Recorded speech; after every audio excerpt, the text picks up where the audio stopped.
Yo guys, welcome back to the Uncle Sharma channel. Here for the review of Inter's crazy ass 4-3 win against Fiorentina. First match of the season. Pazza Inter are already back. Shit, here we go again. You know, we thought new season, new hopes, new players, new tactics, new teams in the Serie A. We thought maybe Inter would change, but nah, still stress levels right up here. These guys are going to cause us multiple heart attacks. The love-hate relationship with this team continues. I missed the match yesterday, actually. That's why I didn't do no reaction. So taking my time to rewatch the replay today. I watched the full replay of the match, you know, with a little bit of a colder mind. You know, in the moment, in the heat of the moment, sometimes you miss a lot of things. So I was able to see a lot of things. And first of all, Antonio Conte is such a terrorist, man. Like, his terrorist levels are just increasing year on year rather than, you know, decreasing. Starting off the match without Hakimi, spend my preview that I did with Tita from Viola Nation, about 5 or 6 minutes of it, and we talked about Ashraf Hakimi and his threat and his possible duel against Biraghi, and ends up being Ashley Young on the right wing back position. Such an Antonio Conte move. And he said it was because you know, he didn't trust maybe his defending, or he needs to work on his defending still. But then on the other side, he starts Perisic, who's, you know, never played in that position properly, and, you know, has just come back from a different team. So Antonio Conte, you know, mentality. But it's okay. It's the first match, and in Italy it's very normal. You see Arthur at Juventus, you know, other players, Tonali at Milan. You know, a lot of times in Italy, Italian coaches just, you know, take a bit of a more of a cautious approach with the new signings. Match started off so shit. Like, I looked at my phone when I was away, like 15 minutes in, we were 1-0 down. 3 minutes in, they scored. I was like, wow, again. But yeah, rewatched it. Awful defending. You know, Biraghi haunting us on his comeback to the San Siro, whipping a cross in with his right foot, which is quite rare, and then Kolarov just going missing, and an easy goal for Christian Kwame, but very, very poor defending. You know, Kolarov losing his man, and, you know, just too easy the way they the cross in as well. And the whole match, D'Ambrosio and Kolarov, just, you know, it was a disaster class, really. You know, obviously, the decision to leave out Milan Skriniar also very doubtful. Is that, you know, is it because of the market? Is it because, you know, he's distracted? Or is it actually Antonio Conte preferring Danilo D'Ambrosio, which I think is the truth, and that's what he said in the post-match as well. As we said, you know, he wants these kind of hybrids to play in that role now. He doesn't want, you know, just pure centre-backs. We've seen Skriniar and like Godin kind of struggle in that position because you're only defending for about 5% of the match, especially in this Inter team. We have most of the ball, but that 5% of the match we have to defend. These two, D'Ambrosio kept getting beaten by Ribery again and again, and Kolarov just kept losing his man, or bad positioning, a bit lazy defending. And I said in my match preview with Tito that I was worried about Kolarov playing at left centre back. You know, on the ball he was good. You know, some of the passes that he picked out, the way he brings out the ball, he's very comfortable. He's basically like having a midfielder back there. But then same with D'Ambrosio, you know, he's very, you know, for a centre back, you know, fullback, he's quite comfortable on the ball, but doesn't offer as much going forward. But, you know, what you expect from D'Ambrosio is a little bit better in terms of defending. You know, we know him definitely as being a better defender than attacker, whereas Kolarov is the other way around. But yeah, both were super shaky. Bastoni looked like, you know, the experienced veteran between those two in the middle. You know, usually plays left centre back where Kolarov played, but he played the centre back position with De Vrij plays, who has a suspension, and he was, you know, outstanding. You know, even when we conceded 3 goals, Bastoni really did well. I was impressed. And Nanovic was okay. You know, he did that one good save against Kwame where he came out, but the other goals, I really feel he could have done better. The Chiesa one, the through ball from Ribery, what a through ball that was.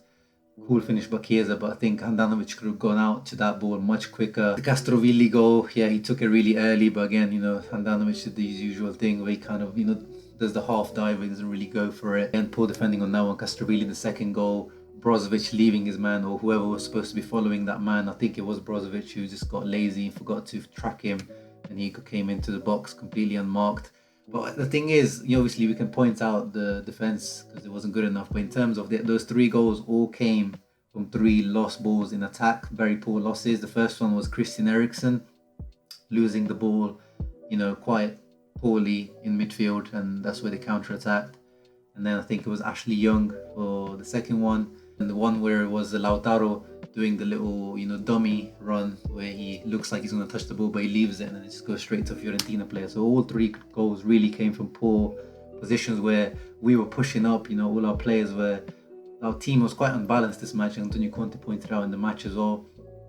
Even by this position, when you look at, the players that we played in, it was basically, I looked at the average positions at the end of the match and it almost looked like, Inter played like a 3-3-4 at times. Perisic and Young were pretty much, always almost on the line of the attackers. Eriksen, once again, disappointing. Conte's literally playing this 3-4-1-2 formation to fit him in. He's giving Eriksen everything he needs to succeed, and it's just not happening. I don't think he's played as bad as I've seen people reacting on social media. Yesterday I was seeing my timeline, a lot of people criticizing him. Rewatching the match, yes, he lost the ball for the first goal. Definitely deserves criticism for that, and he loses the ball 2 or 3 times really easily, which is definitely not good enough, for someone of his technical quality. That's what we want him in the team for, to be able to keep and retain the ball. But then at the same time, there was 2 times where he put Lukaku straight into goal with one ball over the top, and then there was another one through ball into him where Lukaku, he's still, Lukaku takes a while to get into the stride, early on in the season. You would remember even last season, obviously he didn't have a pre-season last year, but players that have that much of a physical nature to the game, in our team, it would be the likes of Lukaku, Gagliardini, De Vrij, Skriniar. These guys will take a little bit longer to get into the groove. A lot more mass and muscle on their body. It just takes them a little bit longer, and Lukaku is a big boy. But, wait for 2 or 3 weeks and he'll start, taking players on again 1v1. When he had the chance today, he didn't do it. But his hold-up play in general was decent. Lautaro, this is more like the Lautaro we remember from earlier on the last season, where before the Barcelona rumours started, great goal. Radla carrying the ball into Lautaro, and Lautaro cutting in, giving Dragowski no chance. And obviously he created the second goal out of sheer determination, going on the floor, then getting back up straight away, getting that shot. Lucky goal, lucky deflection, but still. Perisic at left wing back. Let me know in the comments below, guys. What did you make of Perisic at left wing back? Do you think he's good enough to play there for the rest of the season, or? For me, you could see there's a lot of potential there. Again, as I've said in the past, in theory, on paper, this guy should be perfect for the left wing back position. But actually, in the build-up play, he was hardly ever involved. It was all going through the right wing back side through Ashley Young. But when the ball was coming into the box, he was like almost a third attacker on the far post. And there he is actually very dangerous. Even at Bayern Munich, I looked at his statistics. His header win percentage is very high, around 60-70%. He's a very athletic player, and he is good at that.